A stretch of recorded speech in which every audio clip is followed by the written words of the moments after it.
Otherwise, we'll go ahead and open up with Coach. So, Hars, whenever you're ready, we'll fire away. Yeah, well, again, I appreciate you guys being here this morning. And completely different week, just coming off the Air Force game. And then with the off day that we have today and the guys going to vote and the practice that we had Monday evening. So we were able to get back, get on to BYU, and then have a practice last night, which I thought the guys did a great job. It's a quick turnaround. We're back in pads, and obviously this is a physical game that we're preparing for, coming off another physical game against Air Force. And, you know, today is a big day to kind of catch back up and really go back and look at what we did Monday night with our practice, prepare for Wednesday and Thursday. And then this week, Thursday for us, after that practice is over, that evening kind of flips into a Friday. So we go into a Friday night schedule for our team, and then actual Friday is Saturday for us, and then we go play. So, you know, these short weeks, it is what it is. We do it. It makes it difficult. And then obviously with today being an off day from everything, they're just things that we have to cram in and try to get done. And I think our players have done an excellent job. And I really don't think it affects them as much as it does the coaches, and probably more psychologically of just having a day where you're not really doing anything practice-wise. And, you know, we'll use this morning, this afternoon, this evening to really get dialed in for our next two practices, and then for our evening meetings, and then obviously the game. The Air Force game, it was great to win there. That's always a tough challenge for us, and I was proud of our guys. I thought our defense early on with the triple option, when you don't quite have it figured out, and we showed that early, we didn't quite have it all figured out. I thought the speed of Air Force was a challenge, and then our guys settled in. And the one thing we didn't do, you know, we didn't flinch when things weren't going our way. We just had to make a few adjustments, and it wasn't anything major. It was just getting some guys in the right spots a little bit better, a little bit faster. And, you know, nobody panicked when we made those adjustments. And then it was nice that we had the chance to score some points. The fast start with Jack was obviously a big part of things. And that got us, you know, to be in the lead for not the entire game, but we got a chance to kind of get out there and get going, and then make our adjustments along the way. So one personnel situation from the game, Dimitri Washington was injured in the game. He actually has an MRI today, so I don't know the entire diagnosis, but he will be out the rest of the season, and we will get more information on exactly what that is. And, you know, we feel terrible for him. He has worked so hard. I think he actually was one of the guys going clear back to June with all the quarantining and all the different things that everybody had to do. I believe he didn't miss one workout, nothing. And so he's been at it the entire time, and one of the few guys that was able to do that. One of the guys I consider a team leader, and you know, he's not going to be available to play. So he's the only season-ending injury that won't be available this game. Should have JL back. You know, he was obviously out this last game. JL, Tyreek Jones, those guys, and then everybody else that's been a little bit banged up is healing up, and fully expect those guys to be prepared to play, or some game time decisions that way. But unfortunate for Dimitri. He was out of practice last night. He was on his crutches. He's out there just like he's always been, focused, helping guys prepare. And the one thing I would say about him, he's injured from obviously not being able to play, but he's done everything in his power since then to help his teammates out, to be prepared for BYU. And to me, that's exactly the example of the type of people that you're looking for to be in your program. So we'll move forward, and we'll get other guys on the D line to step up. Shane Irwin will get in there and be able to play. And I thought Shane did a good job. And, part of this too is when guys go down or there's injuries and guys aren't available, now you're looking at other guys that have played, for those guys, not just the ones that come in, those guys around them, to step up and be able to elevate their game, because they're the ones playing. They're starting for a reason. All right, now you have someone new come in. And I thought the offensive players did that around Jack. CT that's played for us, Khalil that's played for us, Bates. It was good to see Riley Smith become an addition in this offense, and I think he's got a chance to do some really good things for us. Our O-line played well in the last game, and we did some things in protection that was really good for us, and have been things that we've been challenged with in the past. So new challenge this week. BYU. Kalani does a great job. We got a lot of respect for him and for BYU. This is a game. I think he said it too, a rivalry game. This is a rivalry game. This is one that, the way the schedule's set up, we play him for the next 100 years. And so, we're prepared for that. To know that we have BYU on the schedule each and every year, and they've got a really good team. They've played more games than we played, so there's some experience there. They've got a chance to go through things that just playing games provide for you. And we got a lot of ground to make up. But across the board, I don't really see any weak links on their defense. I don't see that on their offense. Zach Wilson, their quarterback, is obviously playing very well, and that shows. His receivers are making plays. Their O-line is doing a good job for him and protecting him in the run game. Their tailback is very good, both of them. And, on the defensive side, they're long. They move and get to the football, and I think they tackle well. And then special teams, they've always done things on special teams that are challenging. So overall, very good, well-rounded team. I think the coaching staff's done a really good job. And Coach Grimes, who used to be the offensive line coach at Boise State when I played here, is their coordinator, and know him personally. He's done a very nice job with that offense. And, that's the challenge for us. I think you've got two good football teams preparing to play Friday night. And, we've got to make sure that we focus on the things that we have to do in order to improve. And we focus on the things that these last two games have provided that we've learned, and in a little bit of a different week, get ourselves ready to go for Friday night. So with that, questions. Start BJ, Ron, and then Tust. Well, Coach, there was one player you didn't mention, so I won't beat around the bush, I guess. Is there any update you can tell us on Hank? And just the timeline, I know you said after the game that you didn't tell the TV broadcast or whatever, but is there any clarity on, we saw him do the post-game interview. We saw him play the whole game. Is there anything you can say in terms of when you guys knew that you wouldn't have him in this game? Well, like I said, that didn't come from me. And I spoke with the TV broadcast on Wednesday. And I think you guys know, I'm not going to say that. And that was never the conversation. That's always, the approach there. And just to be clear, just on the policy and to keep some consistency, which I hope that we all appreciate. If guys are out for the season, I'm gonna go with that, and that's going to be our policy. And I'm going to let people know, because they're no longer going to be playing on the field. The rest of the guys, and like I told you last week, this is a crazy year, and the best way for us to stay consistent is to make sure those guys that are season ending are obviously going to be mentioned, and then guys that aren't, we'll see where we're at the end of the week and keep it that way. So George is no different. George has got to heal up. We'll see where he's at through this week. He obviously came out of the game, and other guys that are in and out of the game, and everybody gets a chance to see.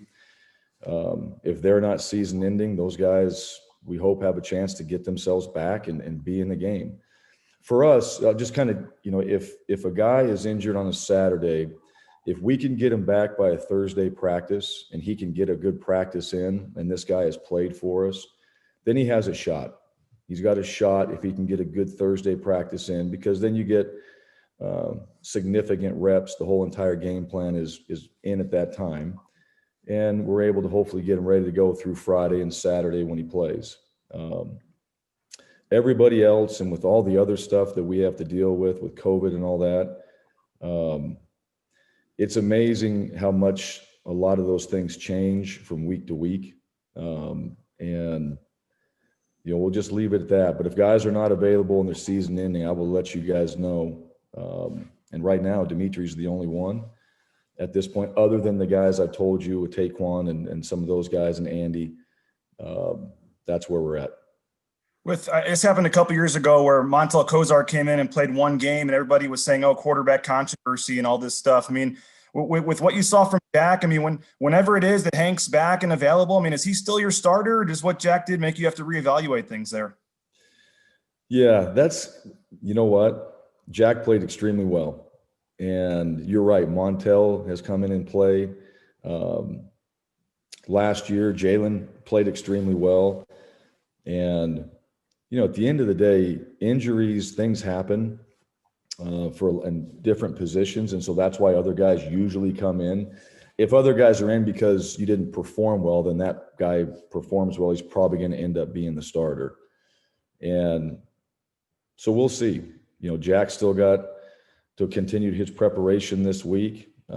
Hank obviously has got to continue to keep developing. We've only played 2 games.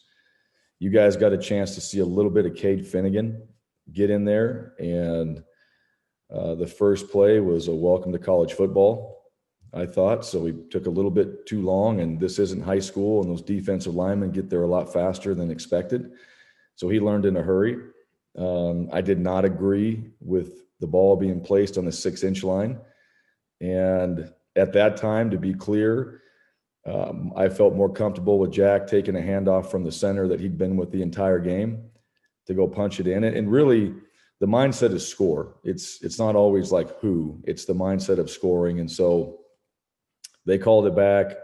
Didn't think the officials, and I told the guy that I think that was a poor call to take that away from a kid for 6 inches. And clearly on what I saw in the replay, it seemed like he was in, but we got clarification on it, and they thought his knee was down and the ball hadn't crossed. So that's what we'll go with. And we did get that back from the head official. So that was the ruling. But Cade Finnegan will have his opportunities. We'll be able to use him. I hope Andy Peters gets an opportunity to get in there and be a part of what we're doing. But as far as these guys competing, at the end of the day, BJ, it comes down to that week of practice and how guys are operating. And it's really even your starters. And we've had games like going into games where, our starters are performing poorly during game week or practice during game week. And it's like, all right, we're going to get this other guy some more reps because we're just not quite sure if this guy's going to be ready for whatever reason. It could be big game, could be maybe he's still a little sore or something.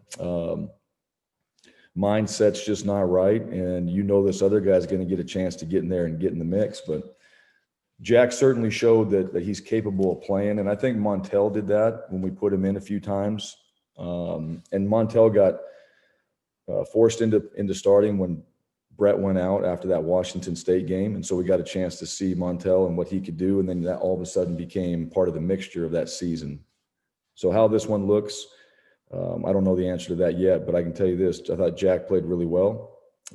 I think Jack gained a lot of confidence just in our system of operating it in the game. And, it's going to be great competition. He's going to keep pushing and improving, and we'll see where we're able to go from there. But I love that about, on a team, I think you're always supporting each other, but you're always competing. You're always competing. Every guy that came to Boise State wants to play. And so at no time do we just settle in and say, this is how it is. We're going to let guys compete. And if they deserve to play, then I hope we can find some role for those guys in a game so they can contribute and play. And it doesn't always work like that. And the quarterback position is the most difficult one to do that with. But Riley Smith's a great example. Riley Smith has done every single thing. He went from quarterback to tight end. And most players today will just transfer. They don't like it. They're unhappy. I didn't get my position. I didn't get what I wanted. I didn't get all these things. And I'm going to leave. You know what? It's like, I'm not leaving. I love it here. What can I do? Think you can play tight end because you're a big dude and can run. Okay. And then we hand the ball off to him in the game and he rips it up the sideline. And it's like, all right, this guy's a dude. And I think Riley Smith, as he continues to grow and he'll put more weight on and he'll develop, I think this guy is a really, really good player. And I can tell you this, he's an unbelievable teammate and will do whatever you ask him to do at any point on anything. And more guys like that, we'll be a really good team. We'll be hard to beat when you have guys with that mindset and that skill set. Ron Counts. Coach, you're obviously very familiar with BYU quarterback Zach Wilson. You guys recruited him pretty hard. You've had a chance to see him over the last couple of years. What stands out about him on film? Well, I think he's really elevated his game. When he came here and we got a chance to spend time with him at our camp, I was able to work with him personally. And, he was an unknown at the time. But he's got a really good, he's got a chip on his shoulder when he came here and he did work hard and he performed well at our camp. I thought he threw the ball well then. And he's just, naturally some guys can just spin it, right? You just see that they've got that ability that they've always been able to throw. And I think he's athletic. I think after his injury, I know the stories of his training and the time that he's put in, which I think, in order to be successful at anything, you've got to put in the work. And it sounds like that he's done that in his off season. And I think it's shown. His footwork, his mechanics, throws the ball well. He's obviously got athletic ability to escape and evade rushers, move the pocket, hurt you with his legs running. And I think he's shown a lot of accuracy this season. I am impressed with his receivers. I think those guys have, they've been maybe 5 drops in 7 games. I mean, it's pretty impressive. They're making plays for him, and he's obviously throwing the ball well and putting it in spots where they can make those plays. So, and I don't know, like his knowledge, he seems like he's got a pretty good handle of what it is they're seeing from the defenses they're playing. So I believe that he prepares and studies. I think the coaching staff there has done a good job with him, putting him in a position to be successful. So, very good all-around player. And I think he's playing right now at a high level. So, when you've got that type of challenge, that's obviously an area that we've got to focus on.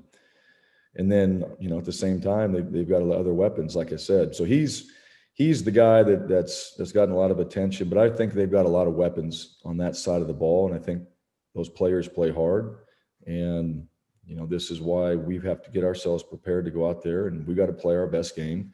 I hope we're better from 2 games and I hope we've learned a lot. And now we got to go out there and be much better in this one. And that's our goal anyhow. I mean, it wouldn't be any different if we were playing, Colorado State, BYU, New Mexico. I mean, we got to be much better than we were the previous game. And certainly in this one, being home in the blue, have an opportunity to play against a really good team like BYU. That's the mindset. And you touched on this with BJ, but I just want to be clear. We don't know for sure if Hank tested positive for COVID, but if he did last Sunday, he could potentially be back for this game. If he comes back in and gets a practice in on Wednesday, would you feel comfortable playing him on Friday against BYU? Well, yes, I would. All right. And I'm just going to go with your scenario right here. And just back to kind of the policy, if a guy can practice that week, there have been cases, and go back, many years, and I was the coordinator, where guys could get a little bit of time in on Thursday and then obviously, go out there and run them around on Friday and go. That's later in the season, right? When you're trying to really get somebody healthy and they're just knocking it out on their rehab, and you're just really trying to help them because they got a lot of games under their belt at that time. But I really want guys to get a practice, and I feel like for us at least, how we practice is how we play. And I'm not and this isn't always 100%, but I'm not a big believer in just rolling out there and thinking you can play in this game. You got to get ready. You got to get into the groove and all that. So, we're able to get a practice in and we can get the concepts and the feel and the rhythm of what we're doing. There'd be an opportunity for them at that point. So, and anybody under those circumstances. And, the things you mentioned with COVID, I mean, like I told you guys, it's just it's such a different year.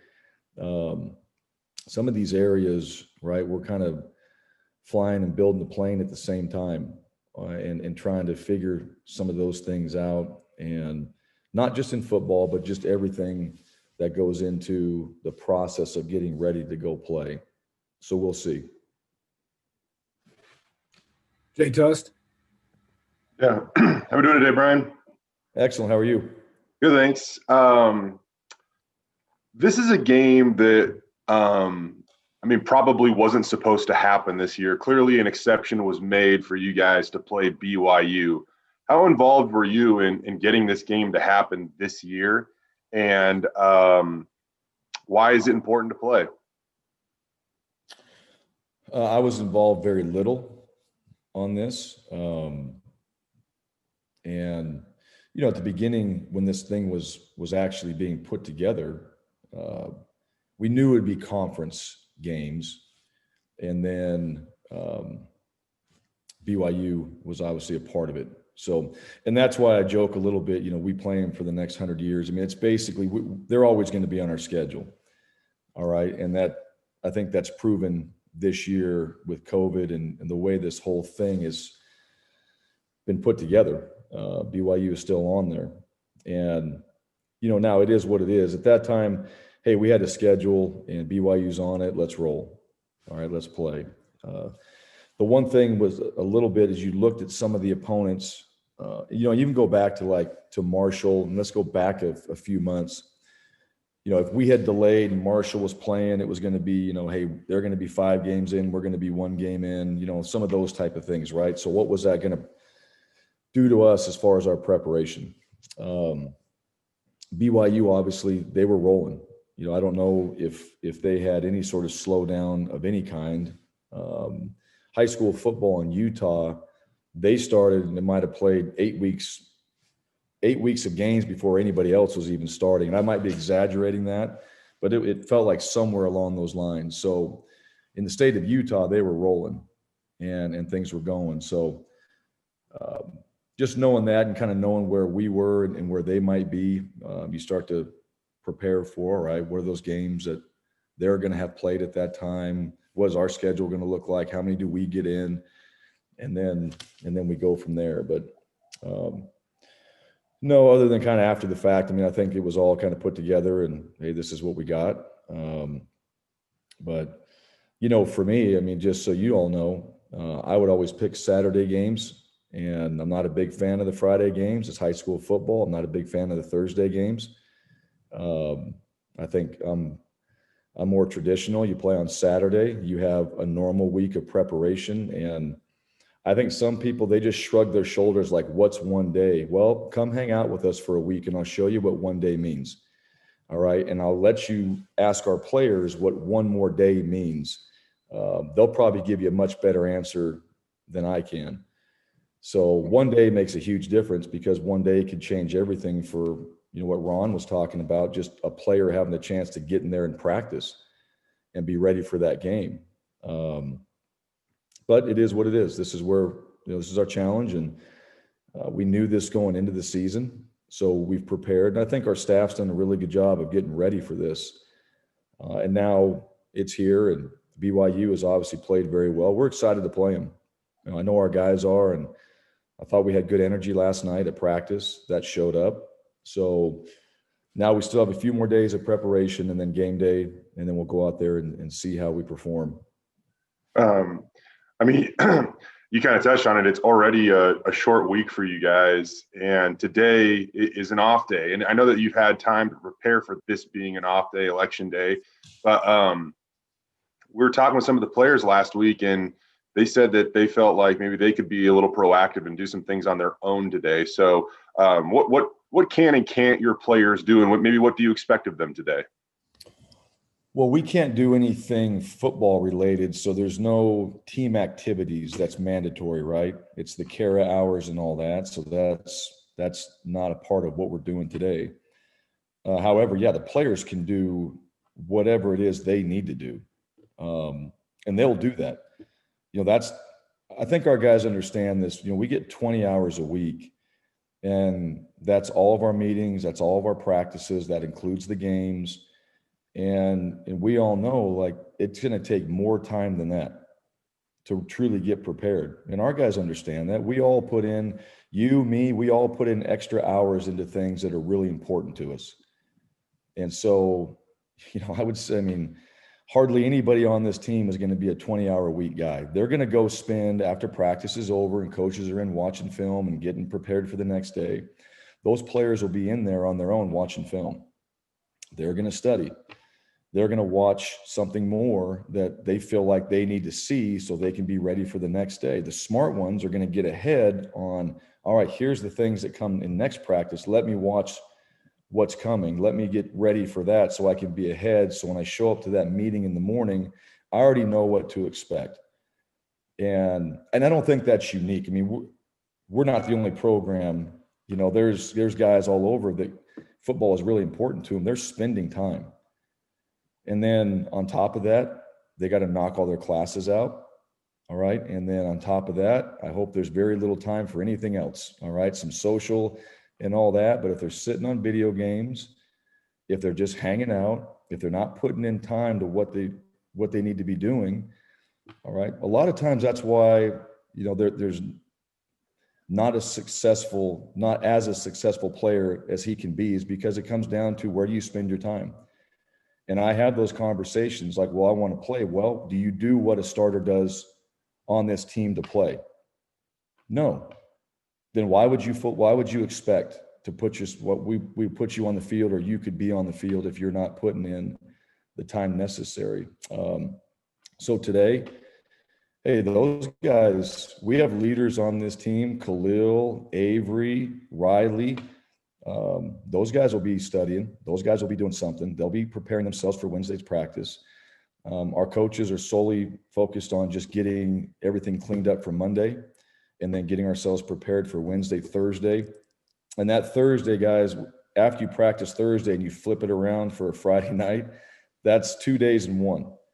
And so the coaches and the GAs and everybody, it's a scramble to flip that thing around, and then to really lock into having a really great Friday night meeting before the game. So, but no, we're not, the way it's set up right now. And I think some people have asked for some waivers. We never did that. We just knew, and I fully believe there was no way you're going to get a waiver regardless of the circumstances. And I don't think there should be. This day was set. Here's the thing. This day was set for a reason. And when we set it, all right, or whoever said it, there was a purpose behind it. And then all of a sudden, like usual, right, now it doesn't fit everyone's schedule perfectly and they want to change it. Well, you know what? That stuff needs to stop. Like, we set it for a reason, deal with it. Even on a short week for us. So we did. We practiced Monday night. We'll take today and we'll just get ready for Wednesday. Our guys will do what they need to do to be ready for Wednesday. And then we'll hopefully have a great Wednesday, Thursday, and we'll get ready to play on Friday. And, we're not going to backpedal on this deal. It is what it is. It's important. It was important then. It's still important now. It doesn't change. And, I told our staff and our players, they got a responsibility today. All right. And that's why we have this day. So go take care of your responsibility, and then come back and let's get ready for Wednesday. And let's have an awesome Tuesday, and let's be ready to go and go knock it out on Wednesday. And so we can play on Friday and play really well. Take one from Prater, one from Bob, and one from Paul J. And that'll probably be it for today, guys.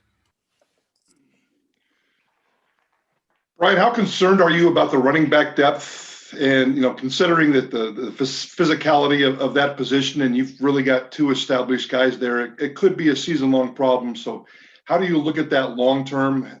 You obviously have weapons everywhere else on the offense and have shown to use them in the past, but how do you plan to proceed with the lack of depth moving forward at running back?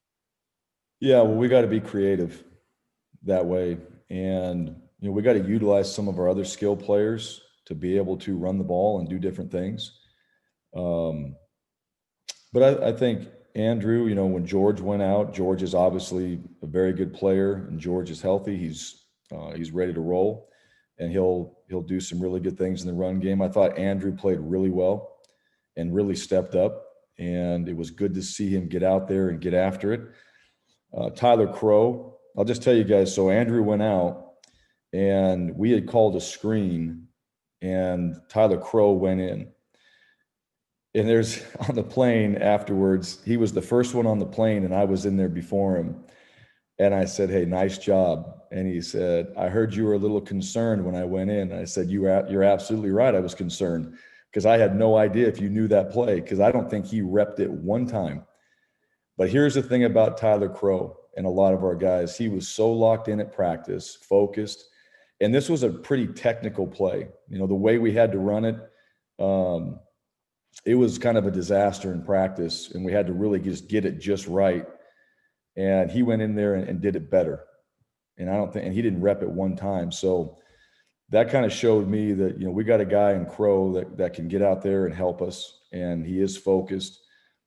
So we obviously got to utilize him. And, you know, I go back to 2006 when, you know, we had Ian Johnson. Ian Johnson was really the one tailback that we had during that time. And, you know, Ian had obviously a phenomenal season, but I think there was a knee injury, I think a patella injury, there was a spleen injury, there was a lung injury. I mean, there was all sorts of things with him. And not that I wish that upon anyone, but he was able, you know, we were able to just make things work utilizing our personnel. While Ian healed and was able to get himself ready every single week, and probably one of the most toughest individuals I've ever been around in my life to watch what he did that year. And so, you know, we've obviously got to be creative with the depth. And when guys go down and we get thin, other players step up. Tyler Crow is a guy that's been able to do that. Riley Smith was able to do that in the game and provide, you know, some rushing yards for us. And that's where we are right now. And you're absolutely right. You know, with losing a couple guys at that position, when you do, you go from, and you see it every year, you go from being really good at depth to being in a position where, you know, one or two plays away, you're really going to put yourself in a situation where it's going to be difficult to go out there and do what you need to do. So got to keep those guys healthy. Obviously George, you know, getting him back, getting him ready to roll is crucial, but, you know, other guys have to step up in those roles. Bob, and then Paul J. Coach, when you look at BYU, they're undefeated. They're 7-0 this year. Where do you think they are better this year than they've been in the past? I think everywhere, Bob. I really do. I think their entire team, I've watched both sides of the ball. I've had a chance to do that. I think on the defensive side, I always believe they've been very good on defense. And so to me, that's not a surprise whatsoever. I think they've always played well. They've always had really good, long, athletic guys that are all over the field. I think their secondary's done a really good job this year and has been solid against the teams that they played. So I don't really see any sort of drop off, and I think the defensive players are playing well. The offensive side, I think their O-line plays hard, does a good job protecting the quarterback and in the run game. Both their tailbacks are very good runners and are physical.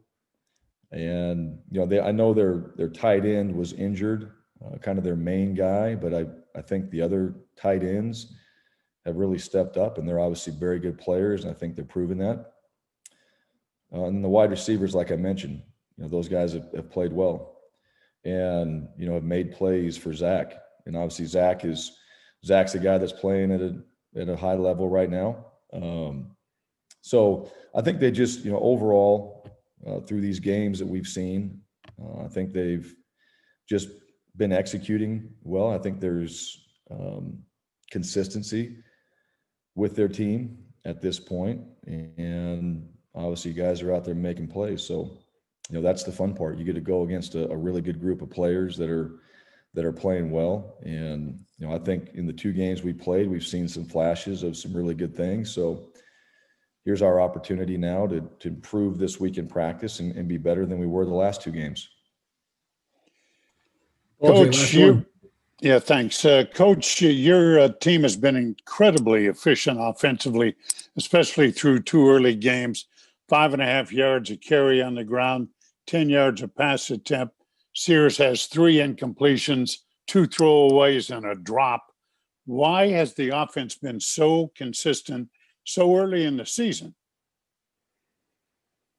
Well, I think a little bit of, some of the skill players that we have, those guys, I believe they're also making plays. I think they're doing a good job of preparing themselves.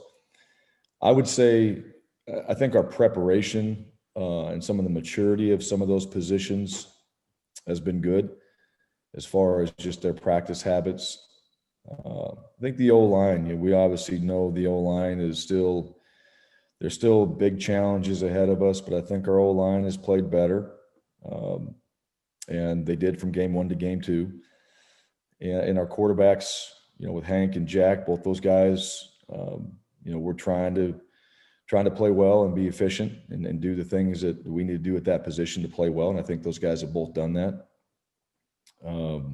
So to me, if I could kind of put it back to something, I think it goes back to our preparation. It goes back to our offensive staff, I think, is doing a good job of kind of putting guys in the right positions and then coaching up what it is we're trying to accomplish. So Coach Keesaw's done a nice job of leading that in the offensive staff room.